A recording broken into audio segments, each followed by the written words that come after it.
out. Oh, and I tell you what, I could If you look in it, you will see layered the 3 sides pages across at the very a end. hair. One of them is where the quote that Anne noted on it says, viewing the national, the ringside and More than one of beyond. them. These were developed by More than this one. breed education committee several years ago, and we pull them out every now and then to kind of give you maybe a little handbook on how to view the national and get as much out of it as you can. So the first one, it's a double-sided one. The next one is multi-paged, how to view the national, the primer. It'll give you ideas. We would suggest that you take the opportunity to see some of the dogs you have only seen in pictures. One of the things that came out, and I think it was Brokken, he said, pictures are great, but watching the dogs step out into life is a whole different story. You've got a new dimension here. Make sure you take the opportunity. Pick up those pedigrees, but don't just pick them up to collect them. Touch the dogs. Talk to their breeders. Mark your catalog. What were the wow moments? If you don't have a camera here, remember, turn off those cell phones, please. Take a picture. Keep sticky notes. There's so many things now with technology that you have on hand. Use it. Nancy, there was a question for you earlier. Nancy McDonald. Hi. People are going, can we have access to what is up on the screen? Yeah, actually it's all on the internet, so if anybody wants to know the various opportunities. Okay, there you go. Get in touch with Nancy that's on the internet. And don't forget to buy the video. Yeah, Yes. Nancy, let's The not put it video on will the, be let's not put it out. on the internet This one right is gonna away. make it. You- You're not gonna sell a video if you put it Now. right on the internet. One more. Yes, Barbara. Will this be included with the video? Herb, that'll be up there too, correct? Not all the time. Not all the time. Okay. So if you want the whole thing, Nancy said it is on the internet. And if you buy the video, you can see it. But Otherwise, not all of it will be up there, he said. no, otherwise she's not going to give you the magic number to click Oh, on. I get it. If you want the magic number, you have to buy the video. Okay? No. That's called friendly coercion. Okay, now, Do we there's, who participate get to get a free copy of the video? I think, if you think Barbara, that's that fair, was raise your worthy of hand. gross Yes, pleasure. okay, well, majority rules. See, we started. There's this one last paper in here. In education, this is called an exit ticket. To exit the room, you must fill this out. The reason you're getting a presentation like this is because people suggest, and your suggestions are extremely important to us. So please, take the time to fill this out. You don't have to put your name on it. We won't grade the spelling or the penmanship, I promise. But you need to hand it to us before you leave, please. Are you ready? Is anybody awake? Okay, we're grumbling. This is good. Good. All right, we're going to start down at that end. Good. So, Phyllis, Okay. what are the virtues you treasure most when you apply the standard to breeding stock? So we're stepping from evaluating it as a judge to looking at those virtues that you love. You're thinking in terms of breeding stock now. All right. I had a couple notes so I wouldn't forget what I wanted to say, but now I can't find the notes, so I'll wing it.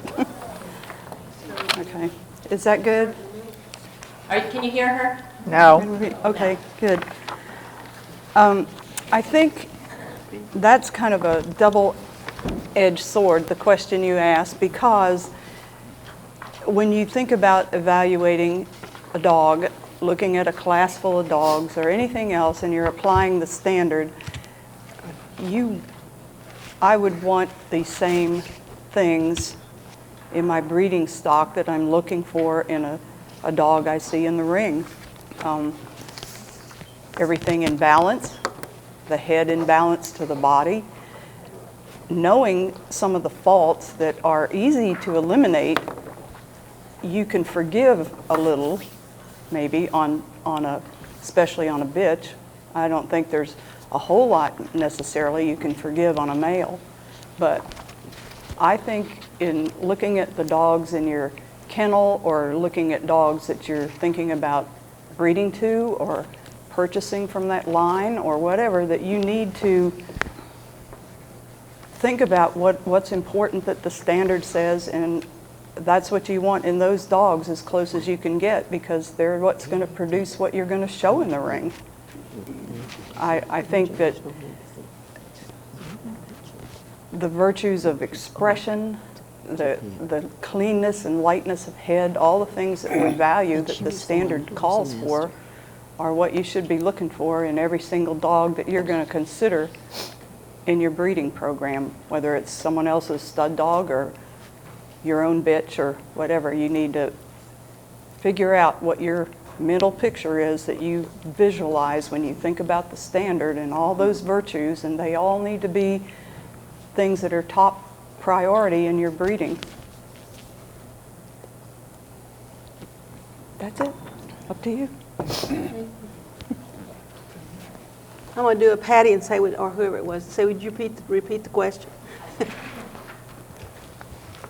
Is it number 3 on our? Well, it might be number Yes. 3 on yours. Yes, Okay. Yes. on the Okay, original so yours question. is- not yours, Collie.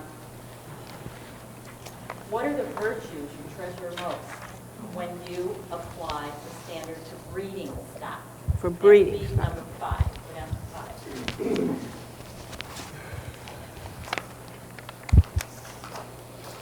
Well, I guess I would have to say that what Gus taught me is to look at the whole dog, but to really focus on head and expression, because at that time when I was doing the most breeding, starting out in breeding, that's where the weakness was, what you needed to really look for and breed to.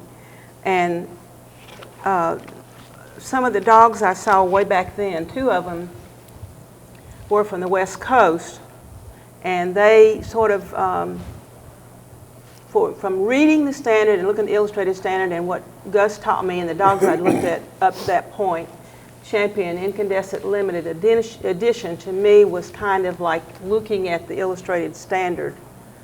And Cinderella One for the Road was another dog that was like that, a West Coast dog that was really a big, elegant, I don't mean to say big, but a good-looking, handsome, elegant dog. Big dog, they were masculine guys. Yeah, masculine dogs, no question about it being a male dog. And the female's the same way. And one of the females that to me was in my mind's eye all the time was Champion Shinmore's Dreamer's Choice. And some of you may have never heard of Shinmore collies, but they're related to the Shinstone collies. And you probably know those, Joyce Dowling's beautiful collies from many years. And Shinmore, I think they did a lot of breeding together because they look for the same virtues. But this was there's a picture of her in this collage that they're showing on the screen somewhere, but it wasn't, the picture wasn't a really good one of her, and I think, oh no, I'm take that back, there was a good one of her, but there was also another one of Champion Marnus Evening Breeze that was a very feminine, who was a feminine bitch and had the fitted coat, the good structure, the lean pretty head and all that. And I did bring an additional picture that I found later that's over here if any of you want to see that. But the masculinity and the femininity are the things you want. You don't want there to be a question about whether it's a male or female, obviously. But also then the head and expression were the things that I looked at next, because then I had good structure. So that wasn't a major priority for me. I paid attention to it all the time. But the head and expression and seeking always that exquisite eye that some of us talked about over here during break, that's so hard to get, the proper setting at the stop area and the the really soft, sweet expression, and there is a difference in the male and the female expression. I mean, there's, if it's a male, you can tell it's a male from the look. The expression is slightly different. But as far as the collies, those would be the three that came to mind first. There were others later that I saw, but these were the early ones that influenced my thinking.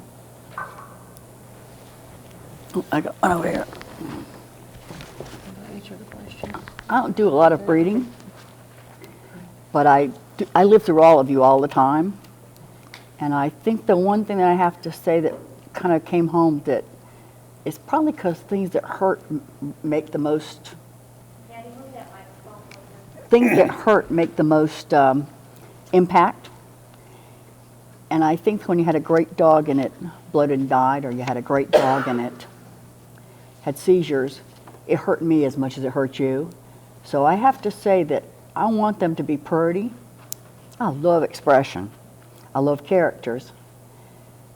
But I've got to say we've got to start. The first thing has got to be their health. Because they can be beautiful and then they're dead. And it just kills you. There's nobody here that ever bred something for it to die young. None of you. I have never met a person that bred for that. All that aside, there's been some beautiful dogs that have made me attracted. And a long time ago, it wasn't even about, we didn't even know about health kind of back when, but I loved Stormalong, but I could never breed to him. We all felt I the loved same him. way. Absolutely loved him. And Today we could. you know what?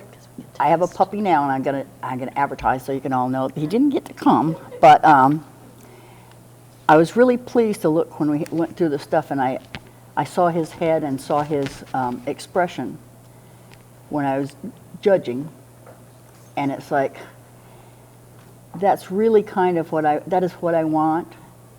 And I think he's a dog that was used a lot, and we all worried what he might or might not produce. A lot of champions is good, and I think in the long run we have to understand that when you have X amount, you're going to have some things not work, but you want to make sure that you're not fooling yourself. If you want to, deal with those things, just don't use them. That's all. Don't use them in your breeding program. Beauty. There's we call it the breed ring. It's not the breeding ring. So.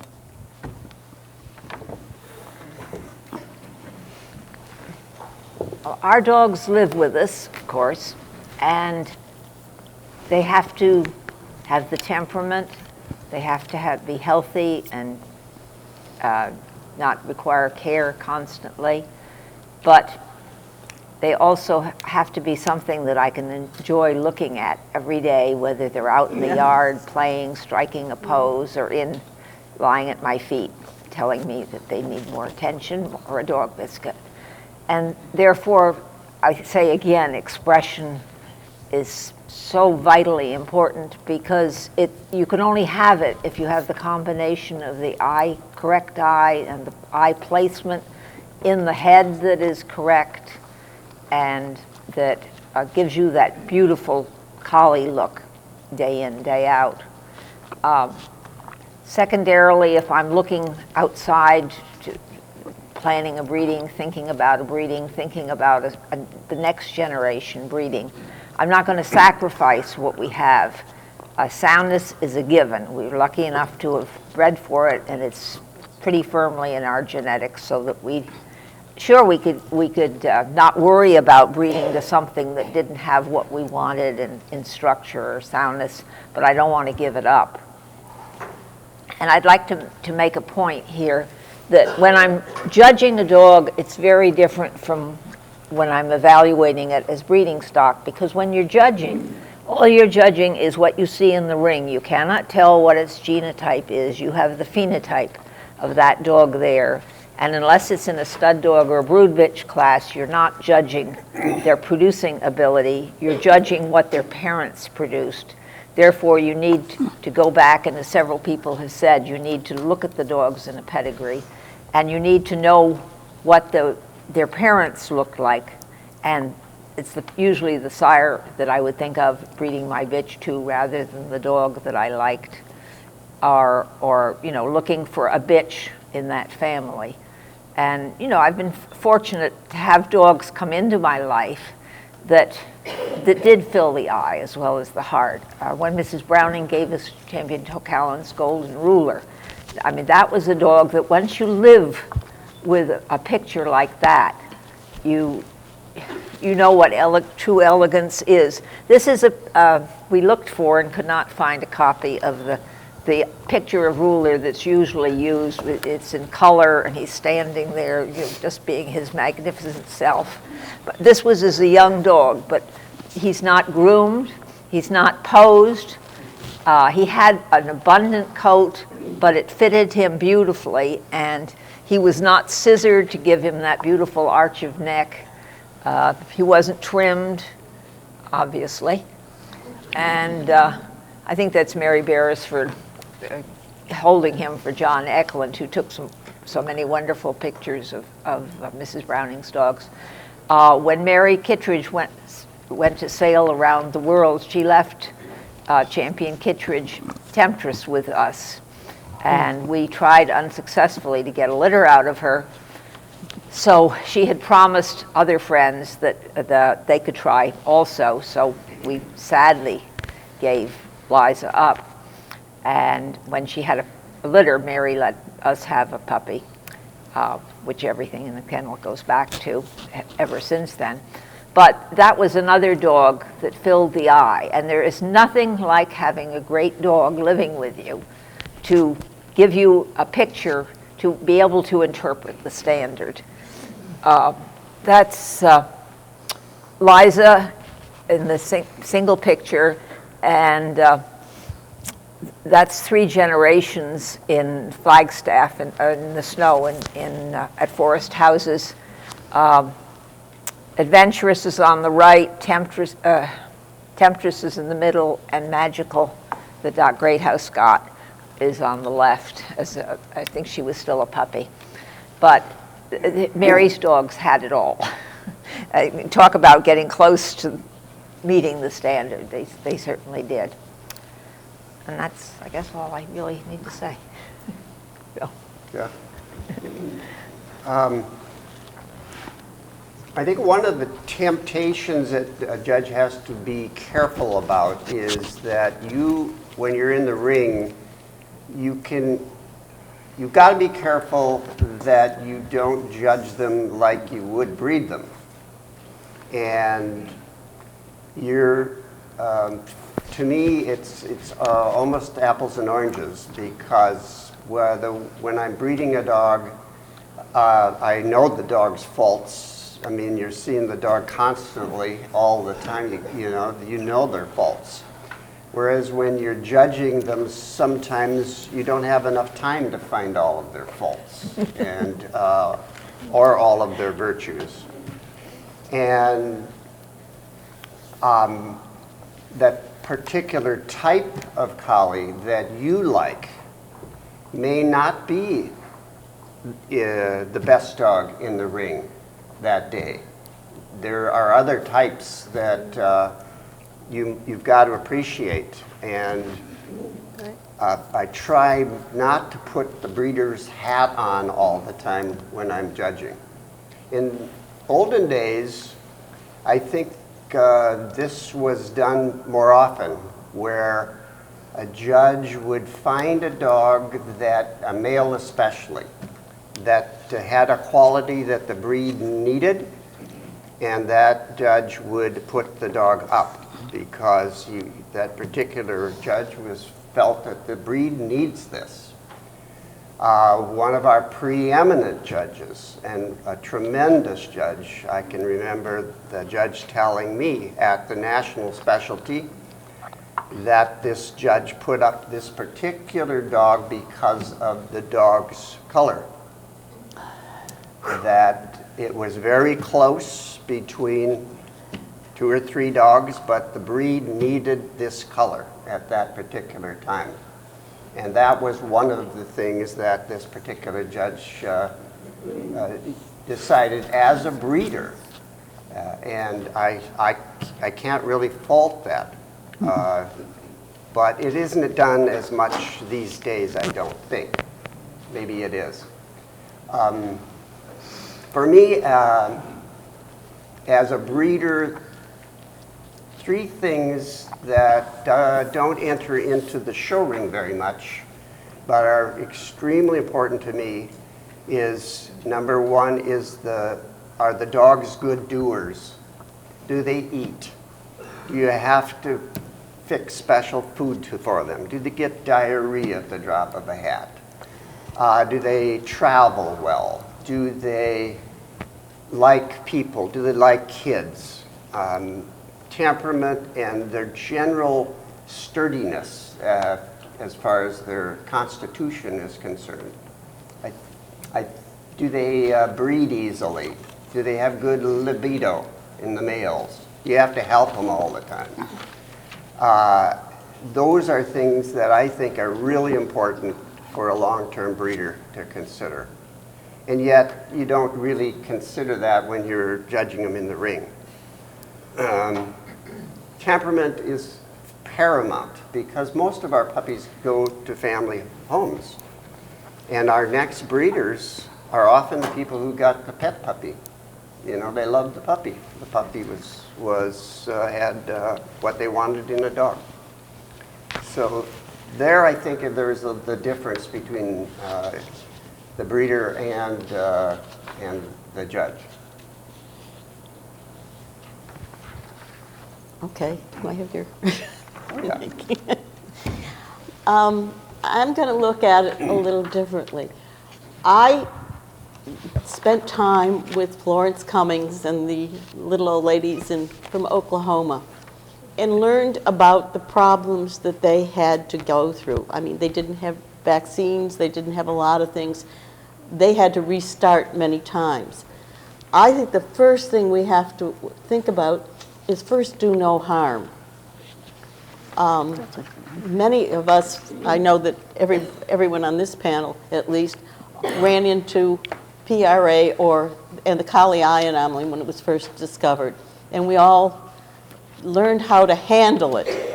I know that someone mentioned the black dog of Stormalong. Stormalong. I wanted to breed to that dog so badly because he was so beautiful, but I couldn't because I had just fought through PRA myself, and I just couldn't go through it again. I think that we have to keep that in mind when we're breeding. We have problems, we have health problems. We have to start paying more attention to that. Now, in my own breeding, I have outcrossed 3 times. One of them did not take, and that was to a dog I put up, Highview Rebet's the Silver Meteor, who was a beautiful dog. I finished him in this country with about 4 hairs hanging off of him with a show that I had to not have. They took classes away from me because I overdrew. And that was my winner's dog. He was a beautiful dog. I also finished him in Canada with another owner, and he had a beautiful profuse coat, but he was still a great dog. The puppies were awful. It didn't mesh. And I hit a place in my own breeding program the first time that I outcrossed, and I didn't know where to go. And I asked George Horn, who was a very dear friend of mine. We never bred together, okay? We never had the dogs. I loved his dogs. He loved my dogs, but we never bred back and forth. And he came up to the house and evaluated what dogs I should keep and which dogs I shouldn't. And I listened to him. The second time I outcrossed, and that was to Vi Lee, who I bred to at that point. A second time that I bred is outcrossed is I reached a point where I had a very high degree of mediocrity in my line. And I knew what I needed. And I went to Grand Applause. Now, my dogs had huge bodies. I mean, they had great rib spring, great fronts, were very sound, had plenty of breath across the chest. I had watched Matthew for years, from the time he was a little puppy. And I went to him, and I bred to him 5 times. I got 5 champions from the dog. The ones I kept did not necessarily mean that they were the best show dogs, but they had what I bred out to get to bring back to my own stuff. And I got almost everything in the kennel comes down from that.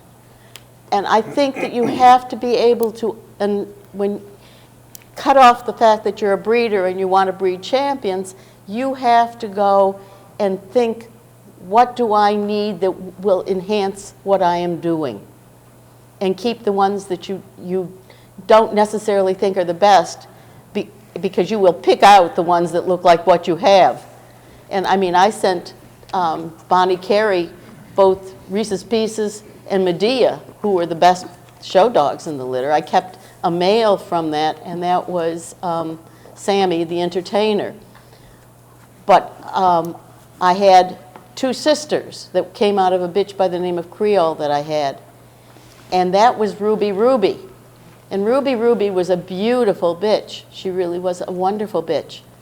But she was not as good a producer as her sister, the Tri, who produced most of the dogs that I held on to.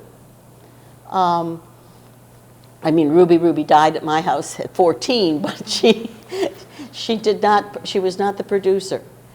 And sometimes there is a difference. I have to tell you, Repartee was the worst mother that ever lived. Every single ounce of food went to her, never to the puppies. But her sisters produced, her daughters produced, but she herself, every time I bred her, I had to have a surrogate waiting for me, usually one of her sisters. You just have to be prepared for you can't just look for a champion. The dog who was most influential, I think, in my later breeding was a dog by the name of Night Court. He was never a champion. He had both his majors. And then he went sterile from an infection that a bitch gave him. And, but he produced Creole. And Creole was probably the most beautiful bitch I ever had. And his sister was a dog by the name of Misdemeanor, a bitch. And she produced well for me.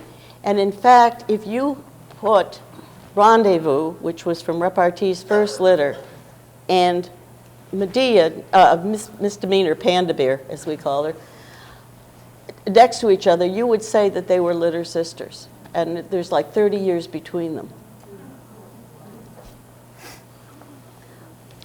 I think as a breeder, you have to, instead of looking for faults, you have to look at dogs that complement what you have, and you know in your own heart what your dogs need, and then breed for it. Now, you may not get it in one generation, but it will come back.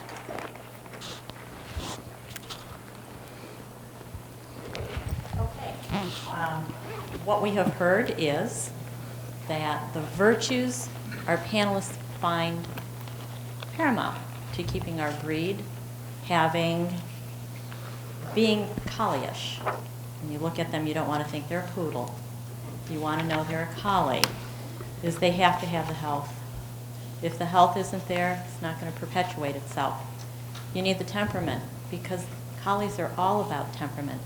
How many times have you walked one of your dogs and had somebody say to you, "Oh, I had a Collie when I was growing up," or "My aunt had a Collie," and I don't remember if it was one of the panelists or one of our members of the Breed Ed team said, "I don't want somebody saying, 'Oh, I had one.' I want them to say, 'I want one.'" I own one, I need one, and that's our responsibility. They have to be aesthetically pleasing. I mean, when you go out there, okay, we've had a lot of mud, haven't we? They go through the mud, and you go out there and you go, oh, but they're so pretty. Even with the mud hanging on them, gummied up ears. They have to be robust, because if they're not robust, they're not going to perpetuate everything that we love. And the next part comes down to us. Every one of us sitting in this room, conscience. I love the dog, but I can't breed to him. I love the bitch, she's a rotten mother. You have to look at those things and say, my breeding program isn't going where it should be, so I need to make outcrosses. I mean, it takes a lot to sit in front of a group of people and say, this wasn't going as planned, so I got to change the plan. And breeding because you care, not because it's going to win. So basically, to go forward, you have to do just what we're doing here today. You have to go back. You have to look at the pedigrees. You have to look at the dogs. You have to see what they're producing. And when you make your breeding, you have to pick the dog that you bred for, not the one that necessarily looks the same. Okay, now that we know, we've done the standard, we've talked about your mentors, we talked about the virtues that you love. Take out your sheet, your score sheet of the placements that these judges and panelists made. Look at this. They've done their job, and they're going to talk about this. Your job is to find out what these dogs had and what these dogs here now have that give them that staying power and that wow power. So now we're going to talk about the collies that you have met, touched, oogled over, that have absolutely demonstrated these virtues that you hold dear best. So we're going to start at Pati's table with Pati, and we're going to come down this way. So those dogs that have come into your life, either as a judge or been on your couch as couch potato, that have those virtues that you have really loved. Thank you. There are really so many of them that it's going to probably take an hour, and she's going to kill me. I would say Stormalong was one of the ones that I thought was wonderful. Can everybody hear? Can you hear me? No. Stormalong. We're getting no. Stormalong. Can you hear me now? Tilted. What's wrong with it? Tilted. Stormalong. They can't hear on that side. Stormalong. What's wrong with it? Can you try to raise your voice? I can. What about the white thing on top? Okay, guys. Try this one. Pati, take this one. Maybe Try this one. See if that's in there. Stereo. Double barrel. Yeah. You always knew I was twice as powerful, right? There's so many dogs that have come into my life, and I've gotten pieces from them. But I think that the great ones we all consider great, or we consider them beautiful. Stormalong was one of them, and like I said, that I really regretted I couldn't breed to him because I wanted some of him. And the other one that, when I got a license, I don't know if everybody else had to do it, you had to write an essay on, you had to write an essay on your favorite dog and bitch and why, and they couldn't be yours. By the way, for AKC to correct it, got it? How would they know? But anyhow, that was, I went through that, I was in that little window of when you had to write an essay. And my favorites were Stormalong and golly, it's Tamaset's Golden Dream. Was that the one that was in Louisville? Mm-hmm. And so I wrote on the two of those. And it's a picture that I saw in both of them. And the funny thing is when I went to England about 10 years later, I took one of the volume, what would volume that be, like 3 or 4 that those dogs were in? They were in like 79-ish. That would be 3, in volume 3. I took volume 3 to Mrs. Bishop, who was Lawn Kennels. She stayed up the whole night. When I got up the next morning, she told me her 2 favorites were Those two, Storm Along and Tamazet's Golden Dream. You know what? I didn't tell her that. I think that we all see, sometimes we don't say it because we don't want it to be, I don't want it to be your dog when my dog's competing against it, that I think is the beautiful one. But if somebody has a great dog, go ahead and say it. Storm Along was a wonderful dog. I can't even, there were so many. This is like a hard question. You should have given me like, I should have had some answers. I loved my winners in my classes. When I did the national, you know, I loved my winners last week. When people say to me they went to a dog show and there was nothing there and they're a judge, there's always something there. You just have to be able to find it. I'm stuck trying to figure out who I think are like the, should tell you about. Oh, you know what? This is a dog you're not going to know. Has anybody ever heard of Acel Who's Who? Ansel. I have to tell you, I'm not sure I've ever seen a better head because of the leanness, the profile, the no depth. Now get ready. Guess what? When was he? About 1975. That was a sable merle with a blue fleck and toward the judge's side. When, you know, golly, he went ahead and won. He did. You know what was wrong with him? He was slab-sided.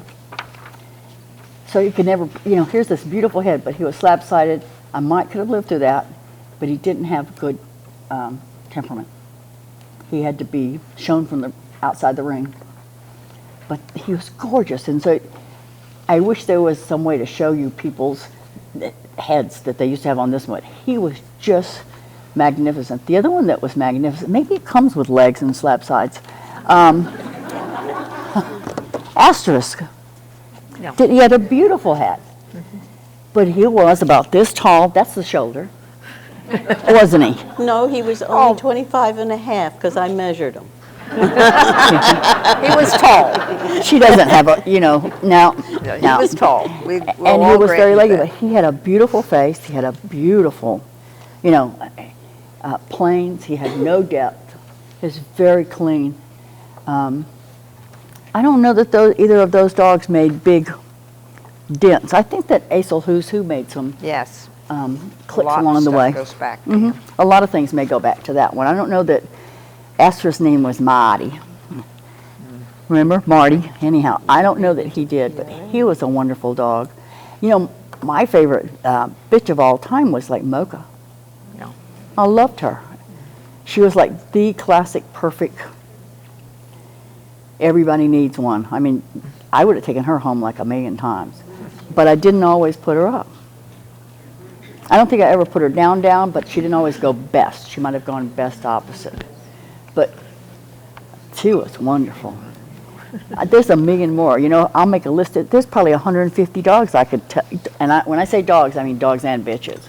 They were wonderful. If you can only find one or two good dogs here, I suggest you not ever come back. It goes that way, I think. Oh, yeah. Sally gets to go.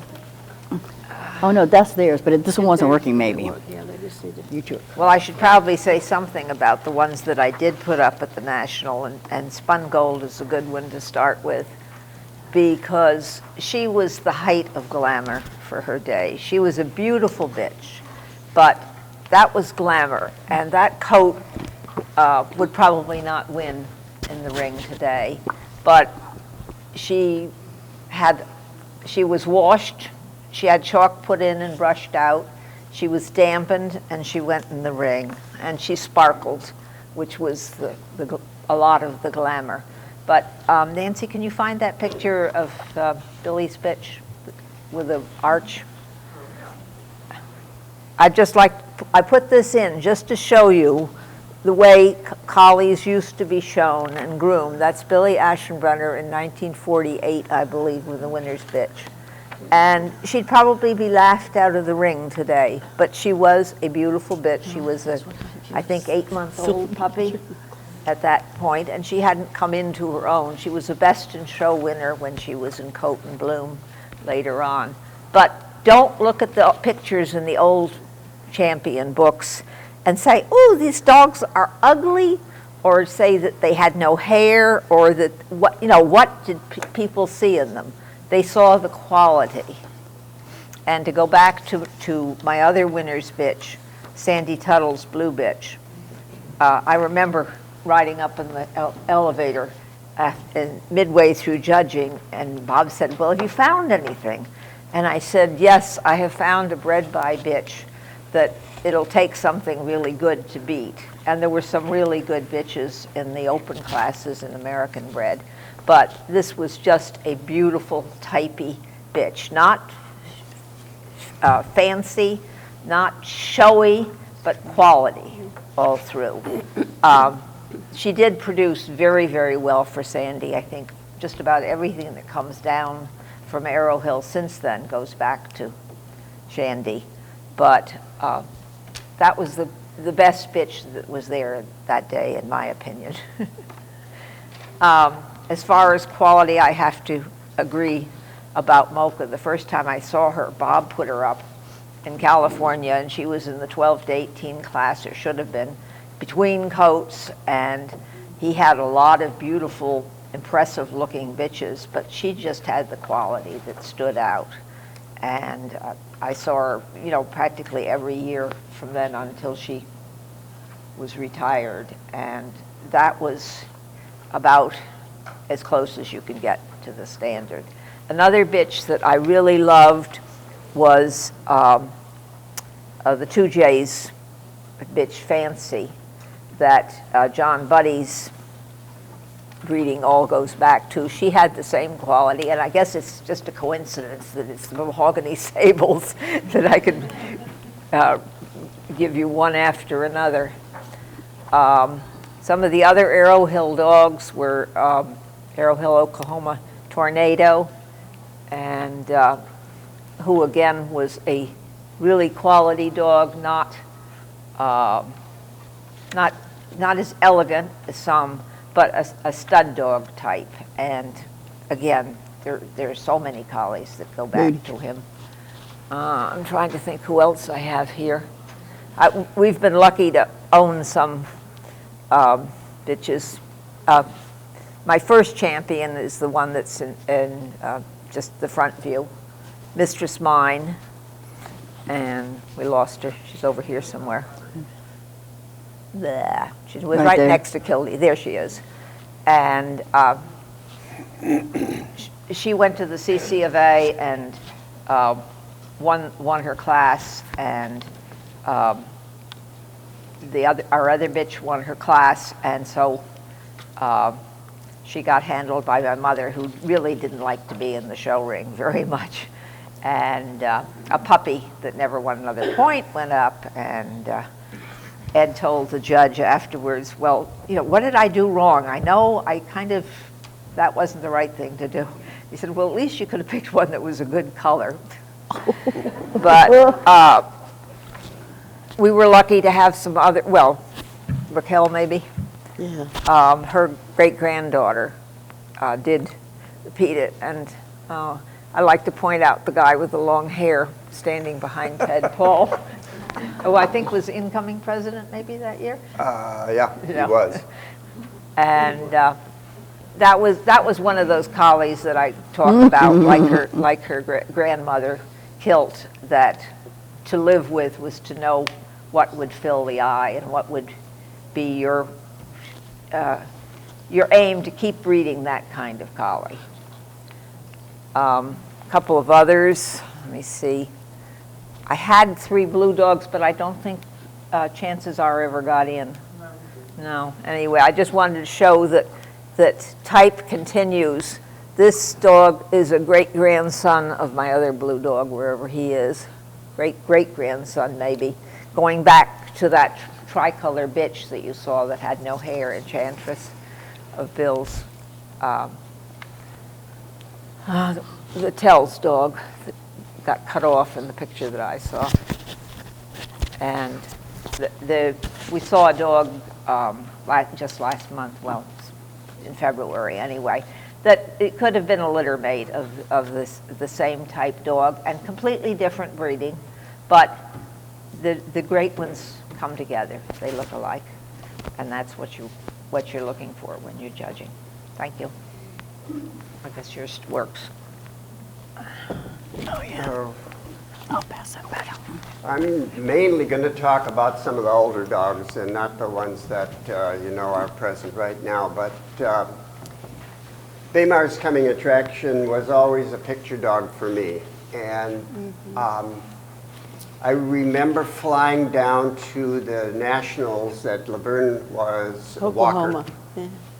Yeah. In Oklahoma was judging, and I was seated next to John Lindeman, and I asked John on the way down, I said, who's going to win? And he said, boy, I judged a dog a couple weeks ago that I think is going to be awfully hard to beat. And I said, well, who's that? And he said, this dog by the name of Baymar's coming attraction. And of course, Laverne found him and put him up. And I didn't, I thought he was a very, very attractive dog. But I think it was a year later, I'm judging the Indiana Collie Club, big entry, a lot of big winners. And this dog comes into the ring. And I had no idea who it was, but I don't think I've had a dog impress me more right off the bat than this particular dog. And he wasn't free of fault, but the overall picture and the expression of the dog was just breathtaking. And I'm saying to myself, God, I hope he can move. And he did, and I think he went on that day to win the group. But I always liked that overall picture of this dog, and he was a very good sire and sired a lot of beautiful dogs. Can you show the picture of Melissa? Yeah. I saw Country Lane Melissa at the second CCVA I was at. The first one I think was when Reflection won under Dorothy Long. And this was in Kansas City, and I think it was about 1960. And I'm in the back grooming area. And almost across the room, I see this mahogany sable bitch up on the grooming table, just sitting there. And I mean, it was like a magnet. And I had never seen a bitch that impressed me like she did. And to this day, I've never had an impact. It was kind of like the Bold Venture moment, the first time you'll see them. But what I remember about her was the length of head, the fullness of the muzzle, and a tremendous body on her. Can we see Lasadia Autumn Glow? There she is, right there. No, I think it's there. Yeah. Here was another bitch from the Midwest of that same kind of type. She could compete against the males and beat them most of the time, and really good males. And a bitch with a tremendous body, very symmetric, and a tremendous moving bitch. And Mocha, of course, I tried to buy Mocha the first time I saw her. And it was a quick, she's not for sale. And, she has the record, 95 or 6 best of breeds at specialty shows. No dog is even close to that record. And would you show that kind of off color? Yeah, right there, straight, right up. Right, that one? There. This one? Now, you got the name on there. Oh, good. I was going to ask how many people could guess who this dog was. Yeah. And I know the answer. yeah. This was the Collie Club of Minnesota, the national specialty, and Steve had King's Mark there. And when you talk about a dog standing naturally straight and firm, this is exactly how he would stop, because Steve was not the greatest handler in the world.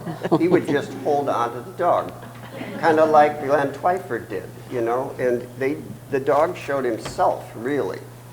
And I snapped this as just a snapshot, and we were having our 50th wedding anniversary not too long ago, my wife and I, and we were going through a whole bunch of pictures, and I ran across this picture, and I'd completely forgotten, but there was an absolutely beautiful dog. Maybe a little tall on his leg like some of the conspirator sons and daughters were, but gorgeous headpiece, eye, perfectly, completely natural ears, and a dog with a tremendous back and standing naturally straight and firm. Let's see, okay, go to the blue here. Now, I didn't know that Surfer Girl's picture is on the Illustrated Standard, and that just shows the head and the expression. But I do remember the first time I saw Surfer Girl, and again, the overall picture is just stunning. But that, and then when you got up close to her and you looked at her beautiful eyes and ears and muzzle, the whole picture was there. And she still is a bitch that I always will remember, always.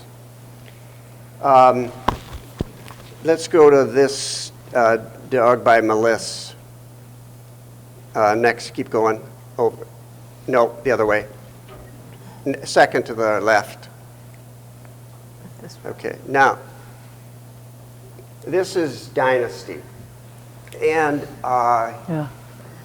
he was a Hertzville dog with a Tocallan Tazewell cross. And today, I think Dynasty would have a hard time winning. Yet he is a dog that I admired, and today I still think I would really admire him because of his overall balance, the picture that he presented in the ring. His sire, Dorwood Dynamic, was the tallest, biggest collie I have ever seen, and I've seen a few. I saw him at Mrs. Platt's house, and he was a regal dog. He comes into the house like he owned the house. But the head, the length of the head and the length of the back skull is something that you just don't see every day. And she bred him to a Tazewell bitch. I think it was Canebrook Miss Tazewell was, and that's where Dynasty came from. And he was a moderate-sized dog, beautiful proportions. He won several groups, and I think a couple of best in shows. And was the sire of my first champion showpiece. And from the Hertzville dogs, I never saw Bright Future, but I saw a lot of his sons and daughters, and he must have been some dog. I don't think he ever had a good picture taken of Bright Future. You don't win the national 4 times in a row and not be a great collie. And when I interviewed Steve Field, who was to judge would have been his 5th show, I asked Steve, I said, well, would you have put him up? Would it have been 5 in a row? But he was killed in an accident on the road. And Steve said, I didn't see a better one. And in Steve Field's mind, he was the greatest collie he's ever seen, Bright Future. Totally different type of dog, but again, a tremendous quality dog.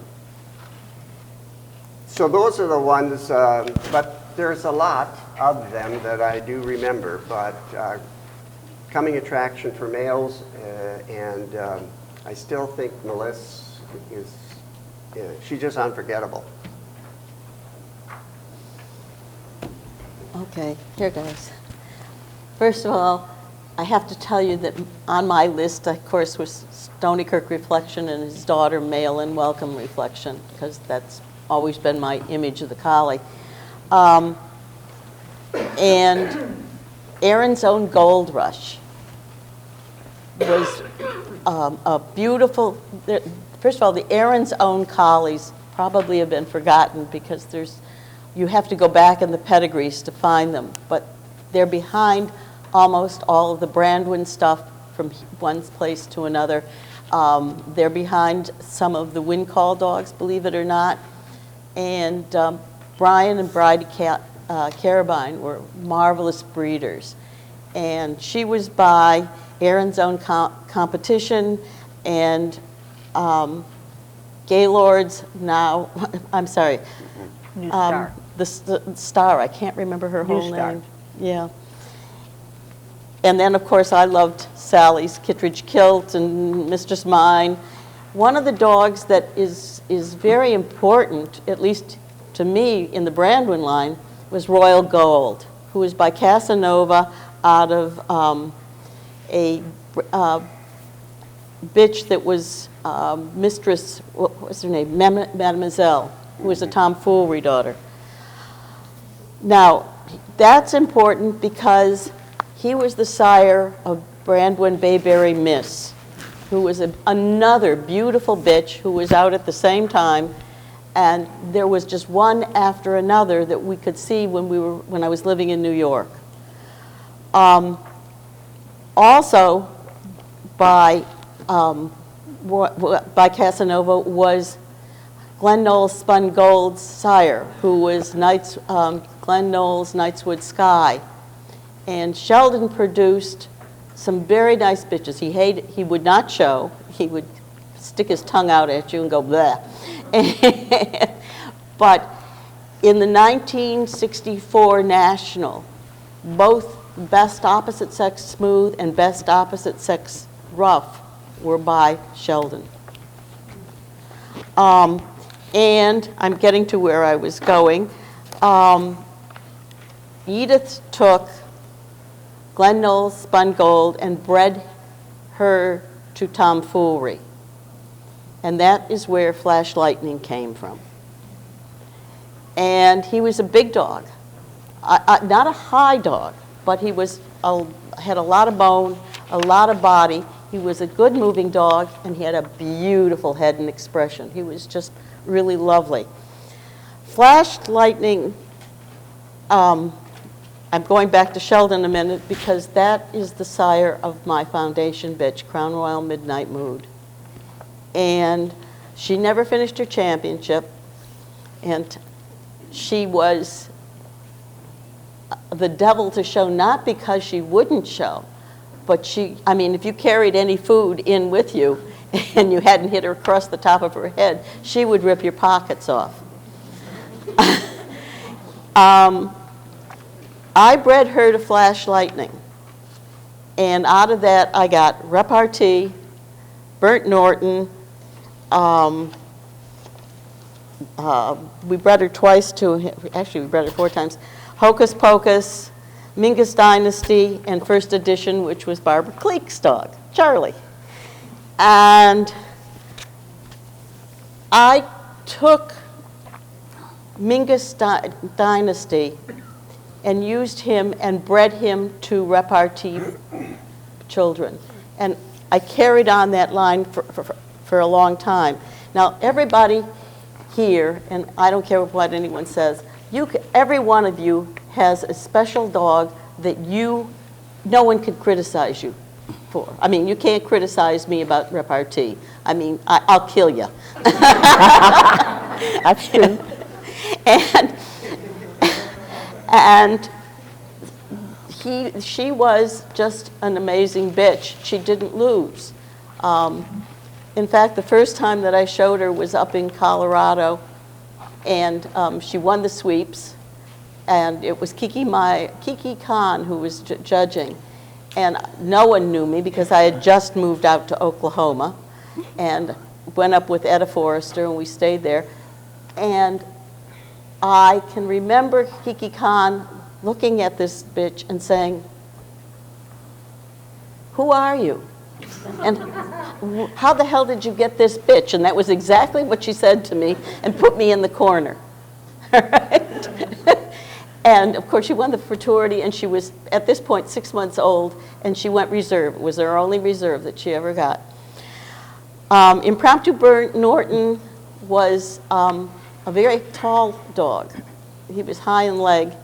He was straight, but man, could he float when he moved, because he was so well balanced. And of course, there's Tommy Cohen with dark hair. Now, the cross between the snack stuff and Mingus stuff produced for me the best headed collie that I ever owned, and that was Instant Carmen. And he had a head to die for. Interestingly enough, he was a little shorter than I like in a dog. He was sound. He had a little straighter front, but he always moved true coming at you. I can remember I was showing him, and when I was showing in the East, I was always between Janie Camp and Bob Forsythe because it was the working group, and I felt like I was in the middle of an Oreo cookie. And Lang Scarda was judging, and he looked at me because I had known him in Oklahoma. It's when I had moved back, and he went over the dog, and he looked at me and he said, you know, because he knew I was a nut on movement and structure. And he said, move him. And I moved him. And he looked at me again, and he said, move him again. And I did. And he looked at me and he said, well, I guess the proof of the pudding is in the eating. And he gave him a group 3. From repartee, we got Rendezvous, Ricochet, and Rock on Tour, who finished. And repartee only had 8 living puppies. 4 of them went on to be champions, Kudos being the other. And I think I pointed out, or had Nancy point out, how much Misdemeanor and Rendezvous look alike. I mean, it was like they were 2 peas in a pod. Kudos was one of those dogs who he wasn't a small dog. He was about 24 and a half at the shoulder, which is within the standard for a male. But this was the time of the 26-inch collies that was out. And he finally finished with, I think he had 19 major reserves, which I thought was like a record. Banner Still Waves. When I talked to you earlier and told you about the outcross that I made to Vi Lee, his mother was Impromptu the Devil's Delight. I had kept 3 puppies out of that.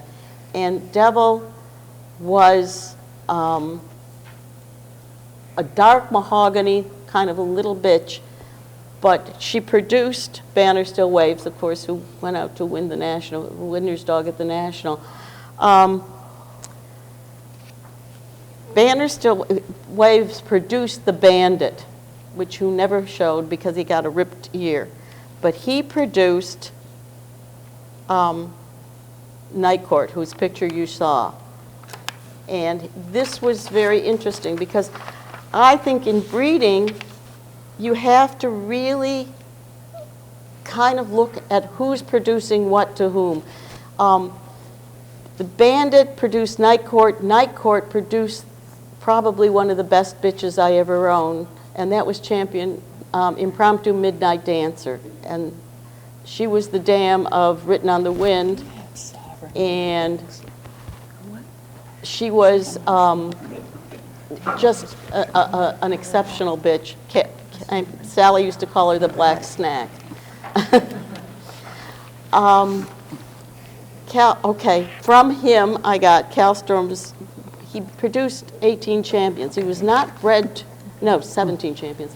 He was not bred too often, but he had multiple champions in each one of the litters that he was bred to. I just don't advertise my stud dogs. Okay, now I'm going to end, among them was Impact, champion Impromptu, Cal Storm's Impact, and Cal Storm's Fiddly D, and Impromptu Until Tomorrow, okay? I went out to Oklahoma, and you have to realize I was like still a novice. And I started seeing dogs out there that were amazing. One of them was champion Alteza Orient, and it was owned by Beverly Damp. And he was out of a dog by the name of Celestial Thor. Thor's Thunderbolt that was owned by Betty Crawford, and out of Russet. Now, interestingly enough, Russet went back to Wincall.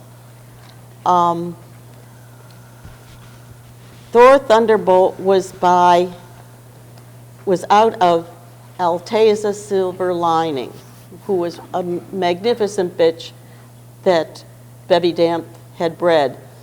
And that went back to a tomfoolery daughter that she had gotten, Brandwin Winsome. And behind that was Mary Oak's Midnight Star. And he was a beautiful dog. He was at Betty Crawford's place for a very long time as a lease. And then Bobby Roos got him. And he is behind most of the Wickmere dogs. So it was, it's been interesting. He was the sire of Wincall's Rebel. I mean, Wickmere Rebel. Reveille. Yeah, Reveille, yeah. And which a lot of her dogs come down from, or did come down from. Okay, then I made a trip up to Colorado with Snack, and I got invited to Wincall. And I met Glenn Twyford, who was a wonderful, most shy man, but with a wicked sense of humor. And he took me around and showed me all of the bitches. There was Ballerina and Ballerina's Dam Silver, Wincall's Silver Sapphire, who were the most amazing shade of blue I'd ever seen. They were lavender.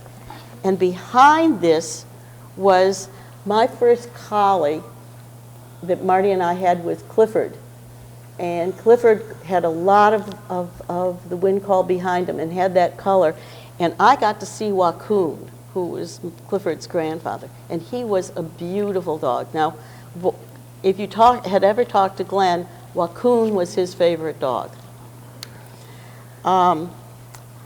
Another one that I really liked a lot was Parader's Country Squire. He was a very old dog when I saw him, but he was lovely.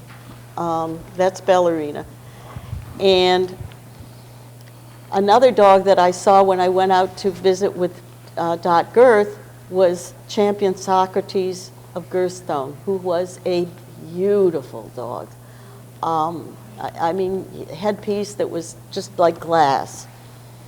Back home, I saw Champion Deb Hill Razzle Dazzle when we moved back east. And he was by Viley's Royal Rocket. That's where I really started looking at the Viley dogs. And he was a beautiful dog. And one of the ones that was really beautiful was Windswept Domino Jack, which was the black dog that John Honig had and I think was his favorite dog. Now, I'm going to mention just two others.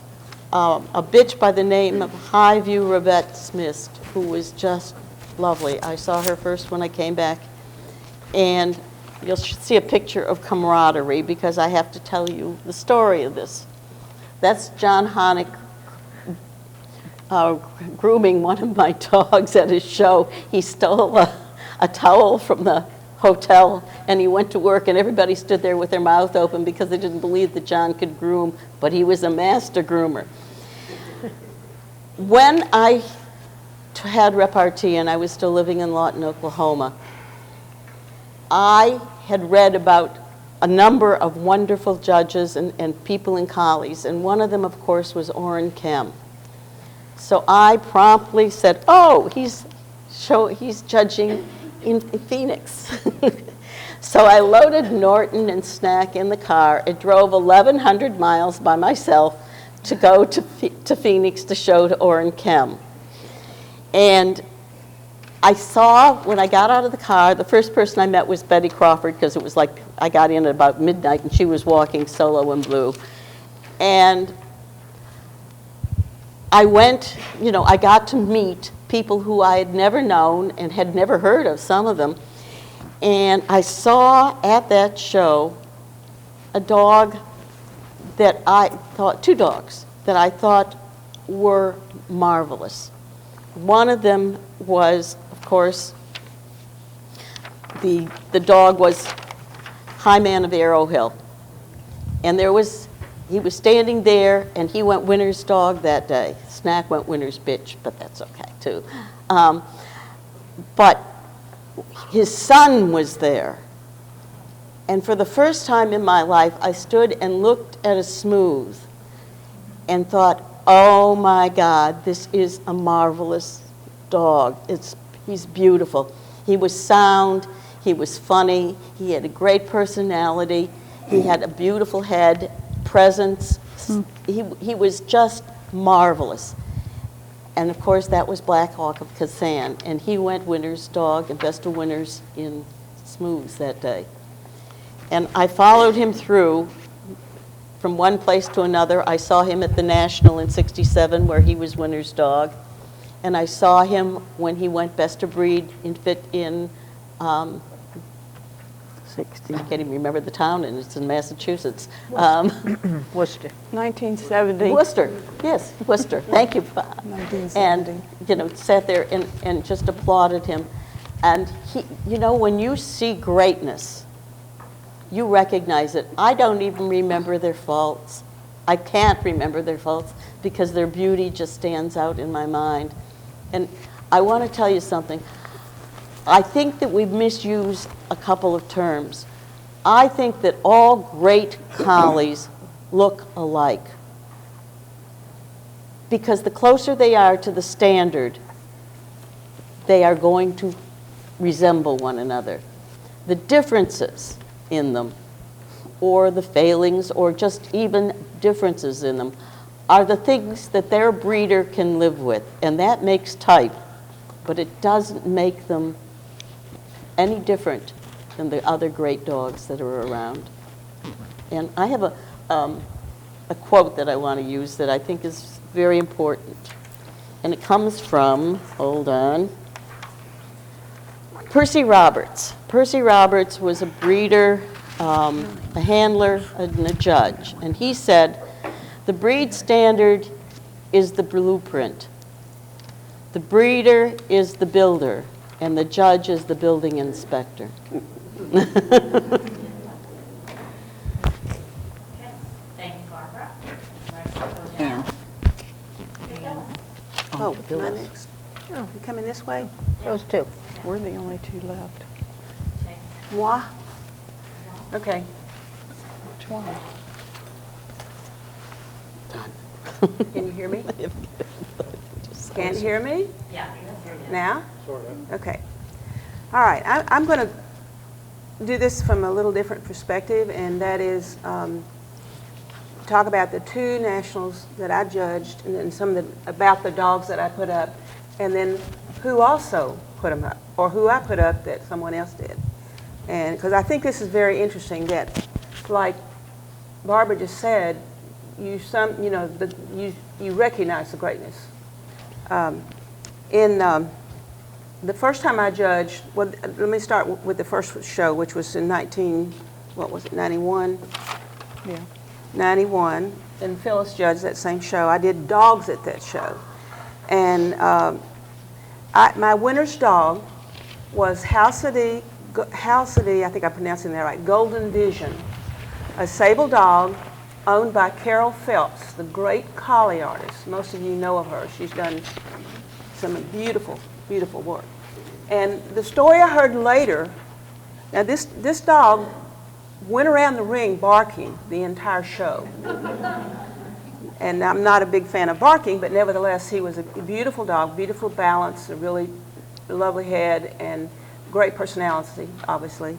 The story I was told was that some friend of Carol's told her, and she wasn't going to enter the show, told her, you have to take this dog, and Cross will like him. They'll be her type of dog.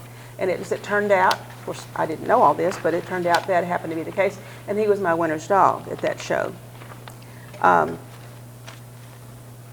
In 2006, when I judged breed, and let me tell you a little story about this too. I was, you know how they count the points for the judges for the national? Are y'all aware of that? what they do, you know, everybody votes, and then the person who gets the highest number of votes gets to choose first whether they want to do breed or winner's dog, winner's bitch. So I had done dogs before, so I thought, oh, I'd love to do, you know, bitches this time, or breed. So I didn't think there was any hope for breed because Les Canavan had the highest number of votes, and I was second. And then I got a call back and said, Les doesn't want to do breed because of all the brouhaha that sometimes, you know, everybody dresses up and and it's very theatrical, I guess, in a way. Anyway, that was her reasoning, and I don't know that I agree with that, but that was her reasoning. So I got to choose to do a breed. And I was, of course, thrilled out of my skull about that. But anyway, it was a very wonderful opportunity, and I think I will never forget that show to this day, because I had some excellent dogs at that show, many, many excellent dogs. And I was just about in tears a couple of times because I didn't have enough award of merits that I wanted, literally, that I wanted to give out. But my best of variety rough that day was Champion Kadon's Bethany's Gospel. The Bethany part is a guy named Buddy Morris who lives in Texas, and the Kadon is Kathy Hunt, who lived in Arizona, I think, somewhere like that. Anyway, she was the breeder of the dog. Then I had the absolutely incomparable Champion Longacre's Pewter Angel, whom we all have known and loved, I think, or most everybody who's been around a while. They're beautiful. And what I found in these two dogs in particular was the most excellent balance of body and head and type, beautiful type. Bethany's Gospel was a light dog in terms of, he wasn't a heavy male dog, but there was no question he was a male. Had a long, clean head, beautiful stop and eye placement, and everything was right. The shoulder was in the right place, and when he moved, he put the feet down exactly where they should be. He went straight down the mat and back and around on the ring. You watch what I called the footfall earlier, and the right foot picked up and the rear foot went where it should all the way. So beautiful. And Pewter Angel the same way, although of course she was up in age at that time. Just beautiful, beautiful to choose from. And then in the Award of Merits, it was again, I had dogs like, these were my Award of Merits in Southlands, Bowen Island. And then I had Barksdale Beauregard of Belleville, whom this lady had given winner's dog to in 2004, 2 years before. So they, you know, you find the same ones sometimes they're around. And this same show in Snooze, I had a blue dog, Champion Proven Hills Milestone. Some of you know him very well. An absolutely stunningly beautiful dog. Very masculine, correct in body, excellent in body, and a beautiful headpiece, a very masculine expression, moved like you want them all to move. And then his counterpart, best of opposite sex, was Champion Montara Beyond the Blue Neon, which Dr. Brokken had given best of opposite to the last time he'd judged national, which was when, Bill, 98, I think. 89. So I was thrilled when I learned this later that someone like Dr. Brogan had put her up before, and then Pati had put up Beauregard. But let me list some of the other dogs. And then another one I had, and this was a big, beautiful, handsome tri-dog, Champion Barksdale Lochlarn Liaison, who, as you all know by now, has produced buku champions, because he is so sound and excellent in movement and his overall body type, masculine dog, just a really beautiful dog. And then, pardon? You really don't? Okay. No, she didn't pay me. She didn't pay me.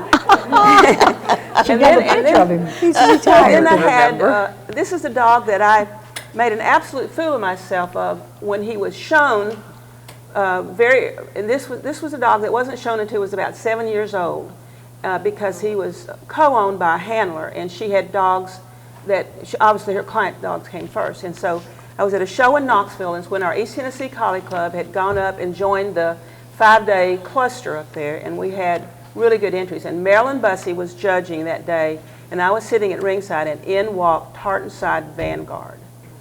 And I think I must have screamed. I don't know, whatever it was. It was very inappropriate for the other people in the ring who hoped their dog would win. But she didn't start showing him until he was old. He was almost 7 years old, and he finished at about 4 or 5 shows, and they were all big majors, because this was a dog with a lean, beautiful head, a correct, beautiful body. He didn't have a big coat.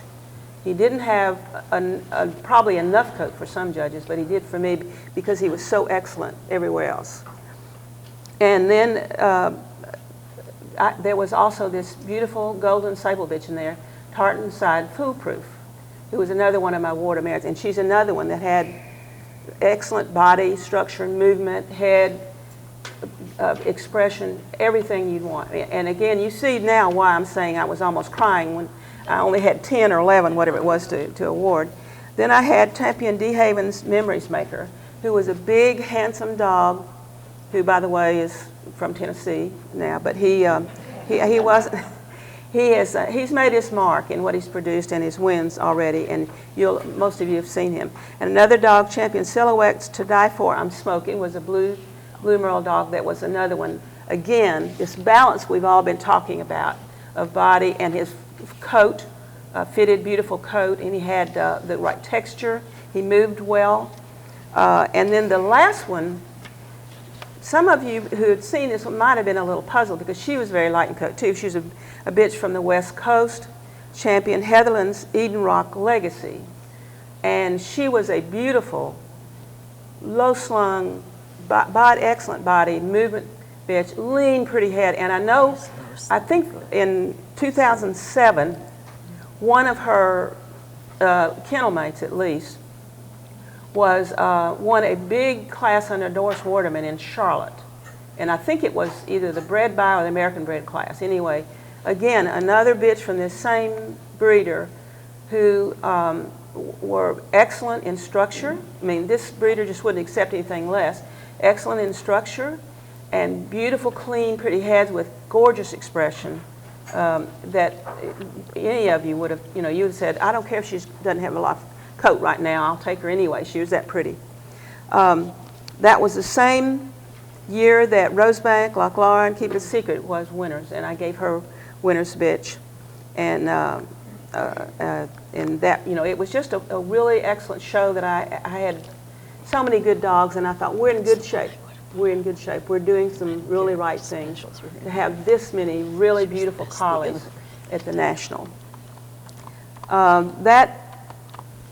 was trying to see if there was, and I had several of my picks for Award of Merits went on and did, like in Smooths, for example. Let me go back to Smooths, because this was at a show in Washington State, and I had a puppy, Kings Valley's Demures Here I Am, that I think he's an Anthony son. Am I right on that? Okay. Anyway, he was a puppy at this, and I put him best of variety over all the Smooth specials, and probably will never get to go back there again for that reason. But anyway, he was a beautiful puppy, and this is the same one now that went on, and I gave him an Award of Merit because he showed up as a special after that. And I can't remember what year it was that I judged the show where I put him up. It was a year or two before, because he was mature when he showed up in variety for me. And then to have Eden Rock's The Mask of Society in Smooths, who had a beautiful, big, handsome dog, that moves out, and I think everyone who ever saw him would agree to that. And Champion Jansen's Legacy of Eden Rock, another Eden Rock dog. Champion Alexi's Even Sweeter. Oh, yeah. This was another beautiful bitch that many of you have seen and fallen in love with, I know. And then, as I mentioned, Kings Valley, Demures Here I Am, he was in my Award of Merits that year, and the excellent that everybody who's ever seen him loves, and that was Bo Dandy's Fuzzy Wuzzy. Remember him? Oh, God. What a great dog. Anyway, when you have these kind of opportunities as a judge, it's extremely gratifying to be one of the judges to do any of these, whether you do dogs or bitches or best variety. But I'm still hoping. I mean, I'm not dead yet. I'm still hoping for a winner's bid. Do the bitches someday. So y'all keep that in mind. Okay. Is this good? Okay. I have some notes here that I'm going to have to refer to, so you'll have to look at my reading glasses for a few minutes. Okay. I want to start my comments on the dogs that I've judged or that have impressed me with going back to my first CC of A I attended in 1966. It was in Columbus, Ohio, and that is a long time ago, but I remember thinking when I sat there, you know, not knowing what was going on and what all these people were in such a you know, turmoil. And one thing I want to point out, the one thing would have made them that way is it was a benched show. Can you imagine us having a benched CC of A? I mean, anyway, at that show, the dog that won was champion like can't say his name, Clowned Prince of Floravale. A dark sable dog, and he was a very good mover. I had kind of gotten in my mind what the movement was all about by then, because I had been exposed to a lot of horse people and horses, and you got the same kind of structure and balance. But I remember thinking that dog was probably, no matter how long I was going to be in this, that he was going to be the most beautiful dog I would ever see. And now when I look back and you see how you progress in your idea of the ideal collie, I think that dog could probably still win today, but I never had my actual hands on him. I was sitting there watching him, and you know how that is. But I also saw that day in the specials ring some dogs that you look at it now and you think, I wish I'd known who these dogs really, really were. But there was like Janine's Breeze Along, Champion Kittredge Genie, Wind Calls Night Hunter, Champion Cherryvale Imperial, and Champion Miranda Daily Double. I mean, these were all dogs that were, you know, contributed to the breed, and like Daily Double went on to go best of breed 2 years later at the specialty in 68. But I just wanted to point those out, and also wanted to say a little something about the smooths at that first show I went to. The entry was 6 smooth dogs, 4 smooth bitches, and 3 smooth specials. Oh my gosh. Now, you have to, even if you just go by quantity, what we have now compared to, and that really doesn't seem like that many years ago, but the winner was a blue bitch, Champion Glaucomora Morning Mist, and she was quite famous, and she was beautiful, and I think she could probably hold her own today. I mean, I don't know if the picture, yeah, it's kind of dark, but she had a presence and an elegance, and she was feminine. I only saw her that one time, but I was real impressed that, you know, I'd seen smooths because I was in the Mason-Dixon Collie Club, and there were some smooth breeders in there, but to see one that presented that picture. And then to go on from that, I just want to mention a couple of the dogs that were kind of impressive to me in my younger years getting started, that, and one of them that was mentioned was Champion Mary Oak's Midnight Star, who was at the Ruse's kennel, and I did get to see him a number of times, and he was beautiful. But the dog of theirs that really impressed me, that I loved, and because I thought even then I was starting to see how things should go together. You know, you flow from the nose, the nice neck, the level back, and the sloped croup, and you get all the legs where they're supposed to be. You have a balanced dog and that is probably going to be sound. And the first one that really struck me that way was Champion Wickmere War Dance. And they also had, I mean, he was a beautiful dog. And they also had a bitch, Champion Wickmere Wedding Belle, who was absolutely breathtaking. Yeah.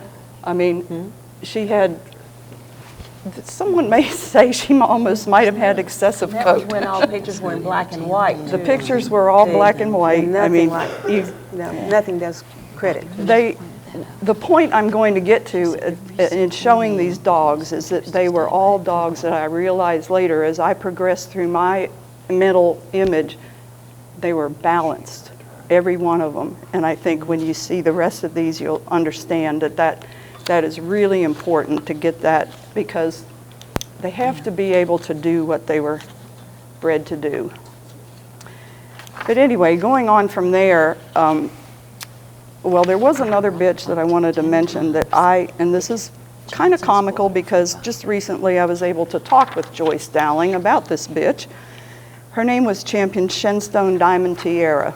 And I remember seeing her several times in the show ring thinking, oh, I wish I could get one like that. Oh, if I could just get one like that. And when I spoke with Joyce about her, because I was so impressed with her back then, she enlightened me that this was never her best bitch.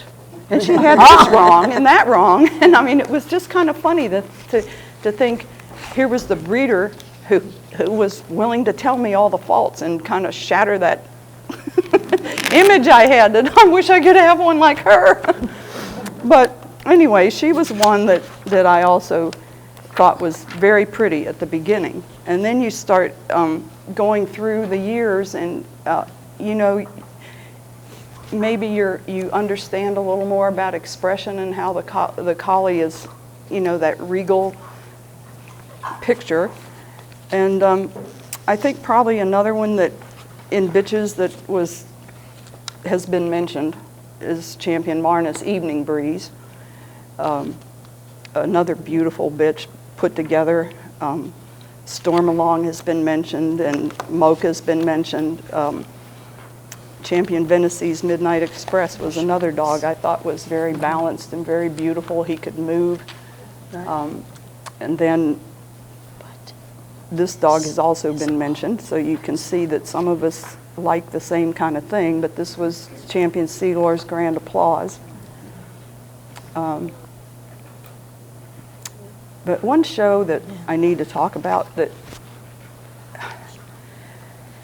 and I'm trying to put the year together when the CC of A was in Columbus last time. I think it was 96. A few months before that CC of A, I judged in Cincinnati, the specialty. And it was a huge entry, and I remember a couple of my friends saying, well, you're judging a little mini CC of A, they're all coming for practice or whatever. But I think it was Open Sable Dogs, walked in the ring, and my eyes went to this dog, and I said, I hope everything else is there. And when I took them around the ring, this dog, I don't think I'd ever seen the floating movement that you like to talk about or you hear people talk about, but it was Champion Fantasy's Bronze Talisman. I didn't know, who could have known then what this dog would turn out to be? And he was my winner's dog. He had a beautiful expression. He was balanced, everything flowed together, everything was harmonious. And then the bitches came in, and my winner's bitch was Champion Overland Endless Summer. She took my breath away. And I got thinking about it later, a couple weeks ago, thinking about that show, and who could have ever guessed that that dog and that bitch are the top producers in our breed. So you hear this all the time about dog shows being the place where you're supposed to show off your breeding stock and everything. I say that show, for me, hit home big time. Anyway, covering some of the ones that I've judged at the National, you've all probably, when we judge the National, we agree to write a critique for the bulletin, and we all do that faithfully. Sometimes you can't just write what you want to say. It doesn't come out the same. But when I judged in '91, when Ann did dogs, my winner's bitch was Champion Tartan-Side Imagination. She was a 9 to 12 puppy, and that was like the ideal feminine collie bitch. She was sound. She had beautiful, clean head, eyes where they were supposed to be, and they just sparkled. She had everything just in proportion. And I remember thinking at that time, this was really an ideal bitch. And she went on to be a great producer for Johnny. If I went to the next one I judged, and by the way, I'm still blown away that I've been privileged to judge the National 4 times. It was in 1999, and I did dogs. And I went through all of my dog classes, and I got down to the open try dogs. I'm having a Pati moment here because this dog brought out so much emotion in me that I couldn't stop touching this dog's head. It was so clean on the sides, and his muzzle was round, and everything fit back in there, and he had that masculine, beautiful expression that we've all talked about, that it's different. He was sound, he was balanced, he moved down and back, around, everything, but I could not stop going back to him. I know I probably made a fool of myself, but I couldn't stop doing this. It was like a piece of glass on both sides, and his stop was in the right place, and the skull was flat. I mean, every angle I looked at him, it was just, this dog's head was probably, if I had to say now, of all the dogs I've judged, it probably would be my favorite. I wish I could have that on everything. And that was Champion Chevy Midnight Opus. Opie. He was magnificent, in my opinion. And I find it hard to talk about him now because he unfortunately only produced a couple of litters, and you know, it's one of those things that head, I'll never forget how it felt.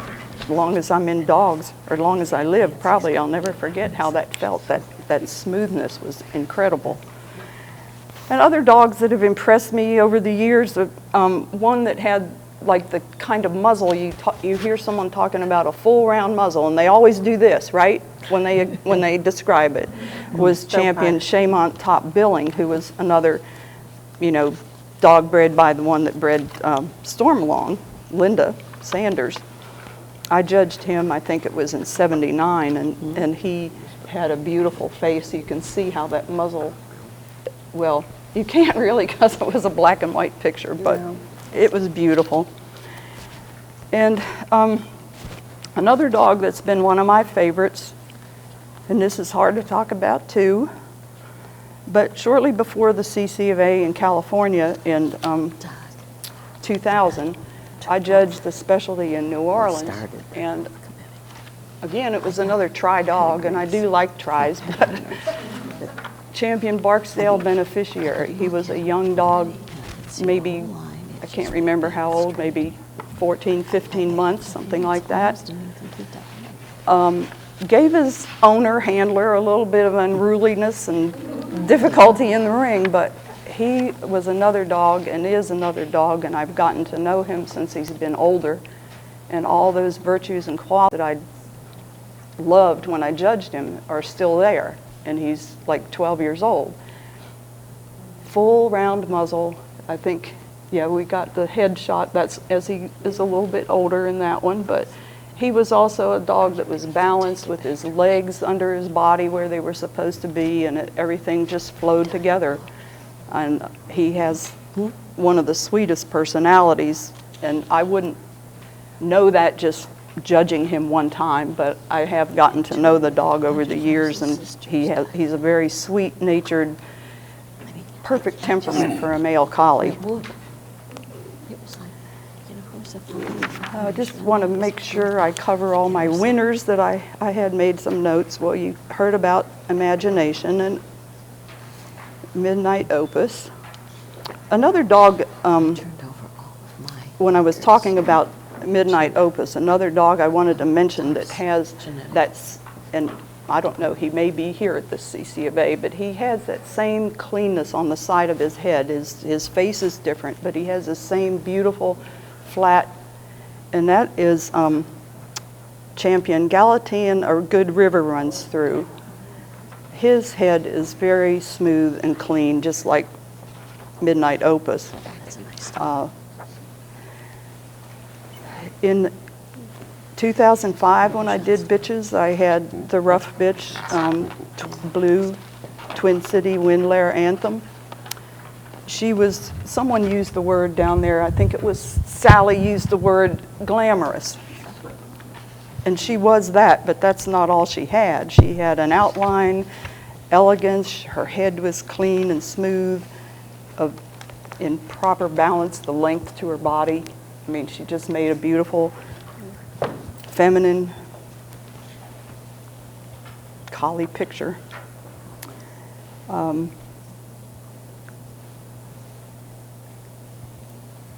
that brings me to the last one I judged, which was last year, and some of you may have read the critique, and I might be repeating myself, but I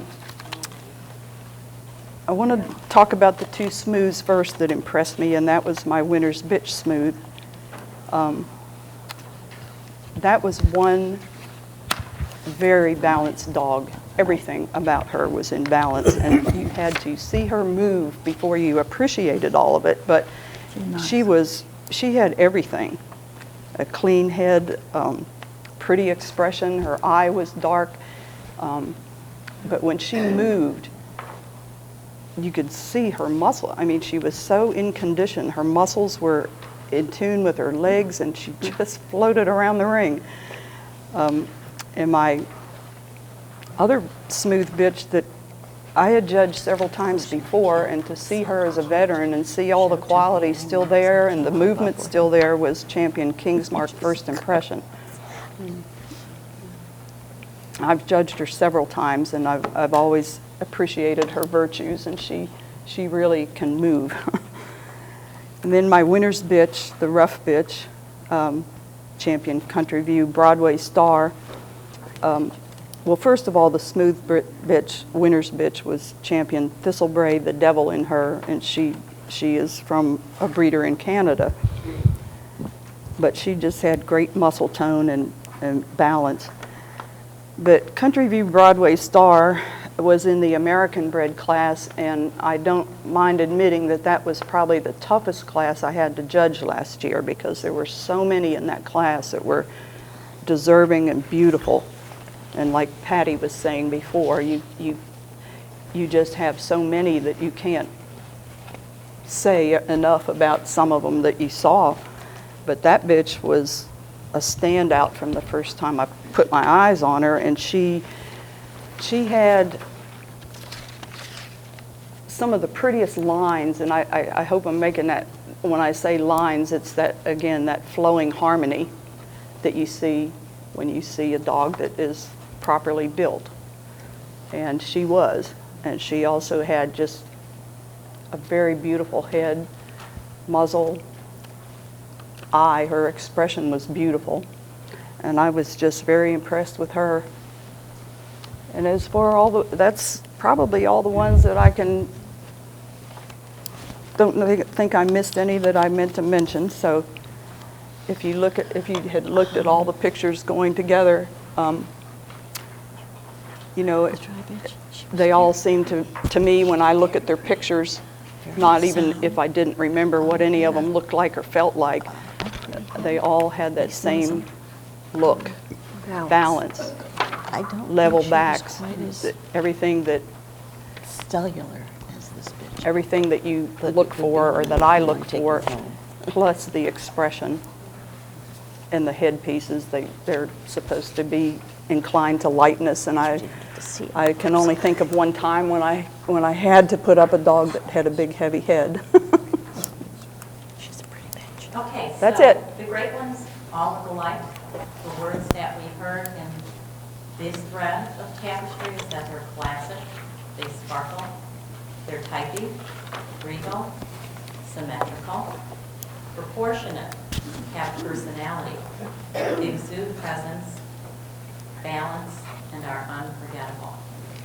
That's what we're looking today. Panelists, we want you to do one more thing.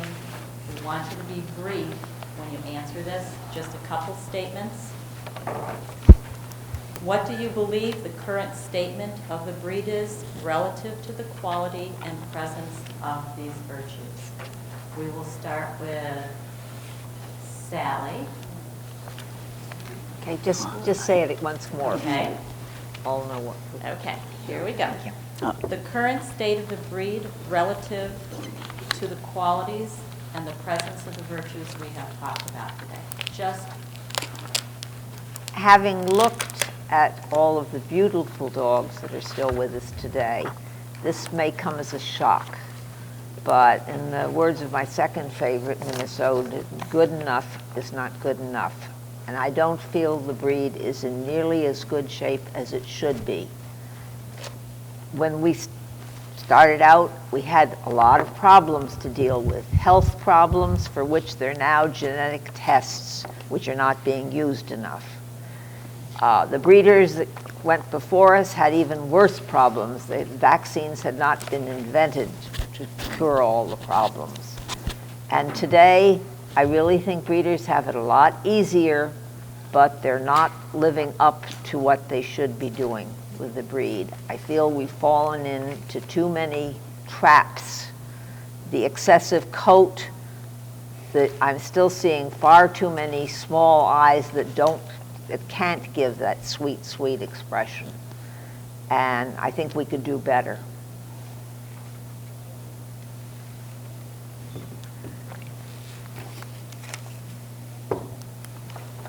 Who? Me? No, you. You. Don't get me in trouble, you get in trouble. I think we're a little bit on the upswing again. I've got less disappointment, I think is what I would say, that I'm seeing some dogs that remind me of some of these great ones that we remember in the past. I have concerns, of course. The grooming and the trimming have gone way over the mark. It's disgusting. And we're not breeding poodles. We're breeding a natural herding breed of dog. And it's, to me, it's kind of insulting to the judge when you bring in a dog that's obviously trimmed. And that goes for smooths too. After all, the smooth's supposed to have a tight fitting coat. And I would like to see more masculinity in the males. I think that there is not this selection. It's hard to know if you're still a breeder where you want to go.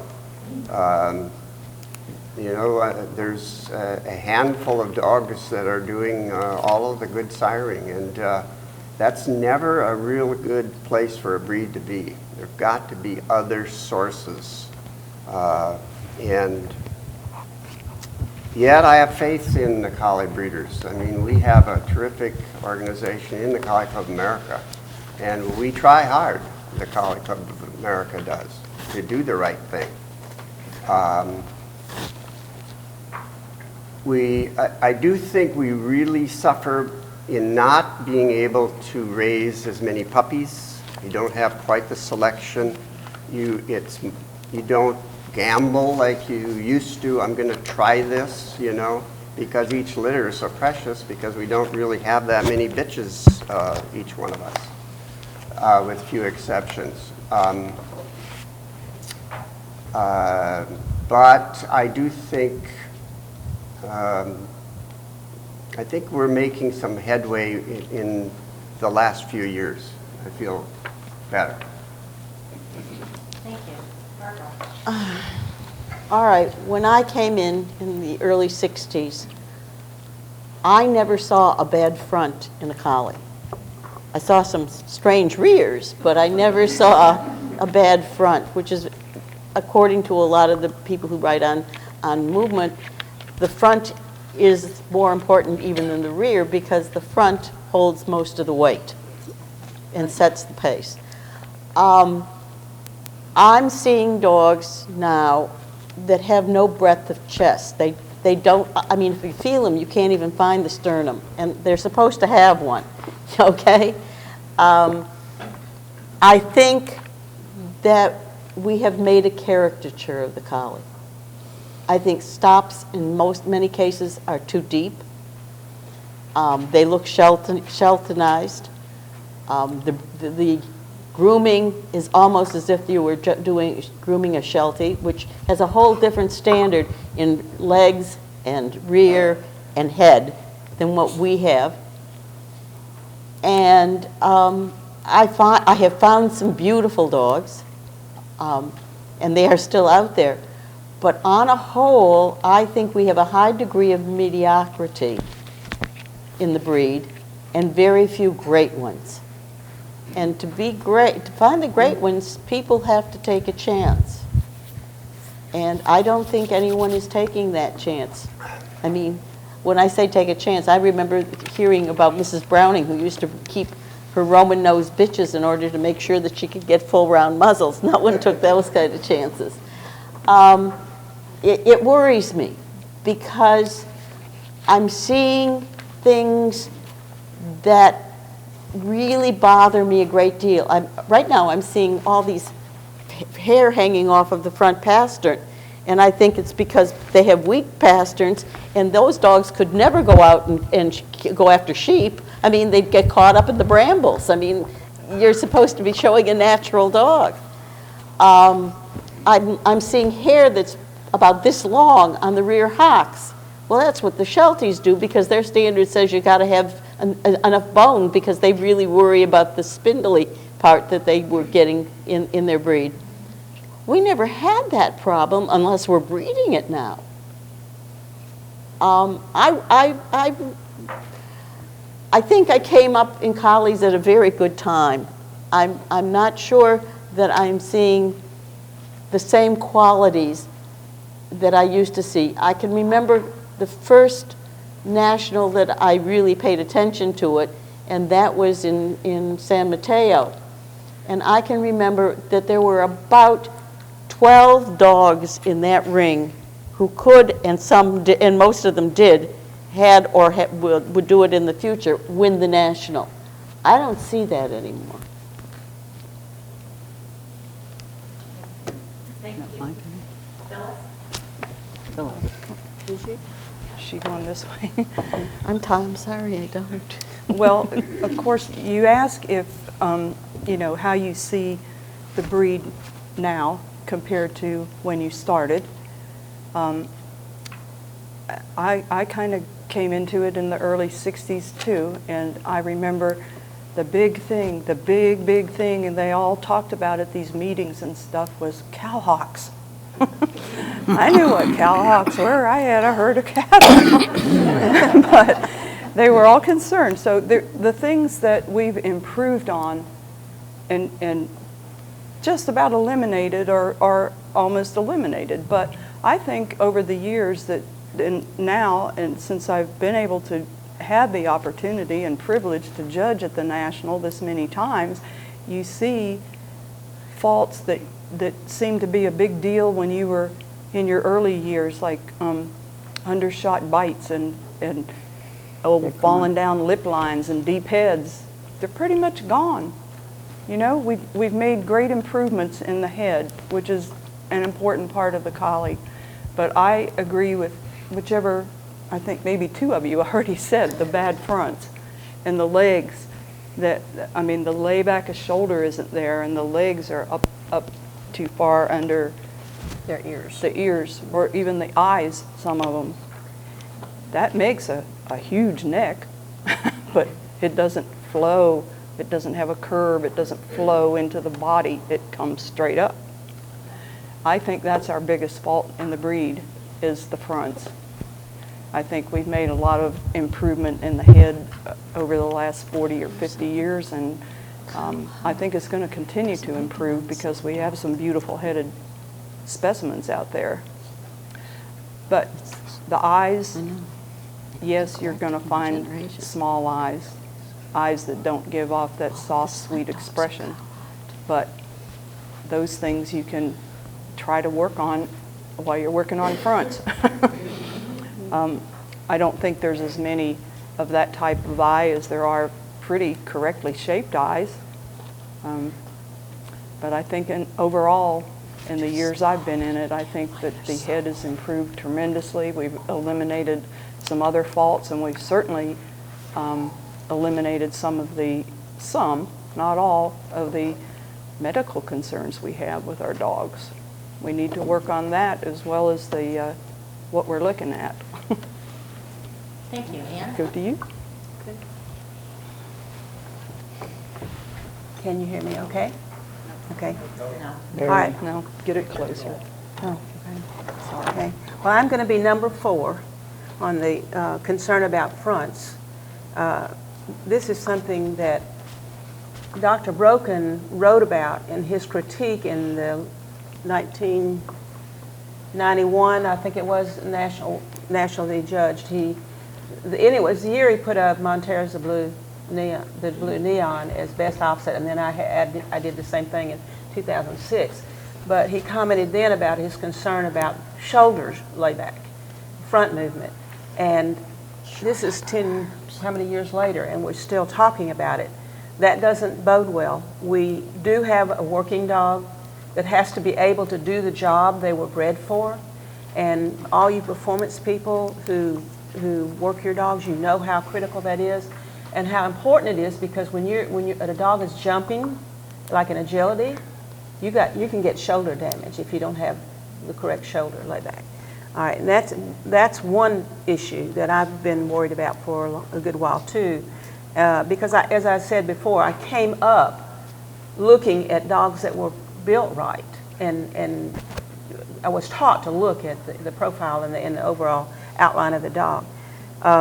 And the other thing is on eyes. I think I also agree with a couple of the people who mentioned the eyes and the size being a little small. I've also noticed if you look sometimes straight at a dog, one eye is smaller than the other.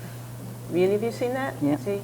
And I don't know exactly how that's related or what it's related to, but I think we do need to pay attention to that and maybe go for a more, the standard calls for a moderate or medium eye. And that terrible word medium, which someone said meant mediocrity, but it does refer to an eye that's set properly at the stop, and the head is chiseled in that area for the eye to be put into that socket. And we were talking earlier, as you look at the skeleton, the head's over here, that the eye socket is round, just like it is for us. So the eye has to be set back in the dog's head well enough that they can see forward and have peripheral vision. But also, you need to see the eye and not just the shape. You need to see that eye, and like Phyllis recommended, that spark that we all look for, and that's kind of gotten to be another thing that I request of exhibitors a lot, and that is please turn your dog's head toward me and not up at you. I want to see the expression. You see that beautiful face every day. Turn them to look at the judge and let the judge see that beautiful face.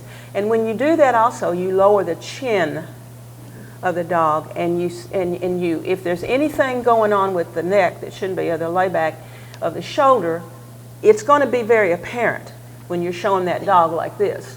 Because if you tell the exhibitor lower your dog's head, and you probably already know that there's a shoulder layback problem, there's not enough, it's going to show up. Or on the other hand, it might show that you've got a great layback of shoulder that you're hiding by having your dog turn their head up and look at you. Have them look at the judge, and keep that natural arch in their neck, which is what we all strive for anyway. We want that beautiful arch of neck, but let's be sure it's a natural one and not one you made by showing them with their head up like this. And that was another thing that that I wanted to mention is an article I read by Katie Gamble. Some of you have shown to her over the years. I know she's a Sheltie breeder, or was a Sheltie breeder. And she wrote a great article called Preferred Breed Type. And it was in one of the online dog news email things that I get. I can't remember now, but I saved it because one of the comments she made, and I think Barbara would agree with this, and maybe everyone else here, that the best dog you'll ever breed may be the hardest dog you ever finish. And the reason for that is you do see so many now that are like, they're very similar in type, but the ones that stand out, no one knows what to do with them. You have one that stands out, and I saw Phyllis struggle with this at a show in Knoxville one time, and it just so happened she ended up putting the same blue dog up that I'd put up a few weeks before in Georgia, but she did that same thing that I did, which was walking, where did this dog come from? And but she found him, we both found him, and he went on to finish not long after that. But it is true, so you have to be pretty brave at times. You've got to look at your dog and think, man, he looks so different from the rest of them. Well, maybe that's because he's more right than the rest of them. You know, keep that in your brain and and be brave about doing the right thing. And then maybe someday when you have another one of those seminars where Mike Cheatham brings her clay for you to model the head, it'll turn out like this. Let's see. Oh, yeah. See, this is in my head, in my brain. This is what I learned on. You brought it forward. Yeah. And so I was amazed myself at how well it turned out. Anyway, that's it. She just blunt it. Yeah. Let's see her make her fine. Yeah. Thank you, Patty. There you go. I think we have a lot of the same things to say. The one thing we've improved, and maybe I'm wrong, but I think it's in temperament. We used to have dogs that were kind of afraid of the judge, weren't happy at the show. And that can make all the difference in the world. A beautiful dog, if it's not sure of itself, is Oh, yeah. you can't find it. And later you go by a pen and it's looking at you, you go, why couldn't I find that? And it's because it was not happy in the ring. So I think we've come a long way with that. I have a bad expression. I get in a lot of trouble with some of my friends because they'll say, you love that dog, and it's like it didn't have eyes. And it's because they're so tiny that there's nothing to look back at me. We've gone to some extremes. That's not good. Extreme coat's not good. Extreme teeny eyes isn't good. Let me ask you, do you want big ones? Well, then why do you want little ones? Okay? The same thing as if 26, you're looking at us like we're idiots up here saying dogs were 26. Well, what about when they're 22? How about 18? No, well, we're talking dogs, males. We're talking males. Stop it, Barbara. Okay. But you get what I'm saying? If 26 is wrong, did you not read the standard? 24 to 26 males. Does it say 22 there? And don't throw it away, but don't keep making it extremes. I'm just going to say extremes. I think we've come a long way from when I saw the awful cowhawks a long time ago. I even saw Roman noses. You do not want to see that. So we've come a long way. I want to say we did this at the Collie Club of New Hampshire for an educational meeting, and we brought dogs in, and since I do measurable breeds, I had a wicket, and we measured, and this was maybe 10 years ago, and I had a 24-inch bitch who was bigger than every single male dog that walked into came in to be measured, and I knew she was 24 inches. I think that I once wrote an article about the condo collie, and I really meant it because when we did the measuring for bloat with Dr. Glickman at the 96. Columbus. at the Ohio National, he had bitches who were 18 inches tall. But they were in the 6 to 9. No, these were adult bitches. They were? Yeah, The average The was average below was- 22. it was below 22. I was very upset when I got my results. But that was I had a puppies. A 6 to 9 puppy bitch who was only 21 and a half, and I thought, this is terrible. Well, she grew. Yeah. And she was, way above the average. Wake Okay. up. The challenge is before us. I think we need to give these people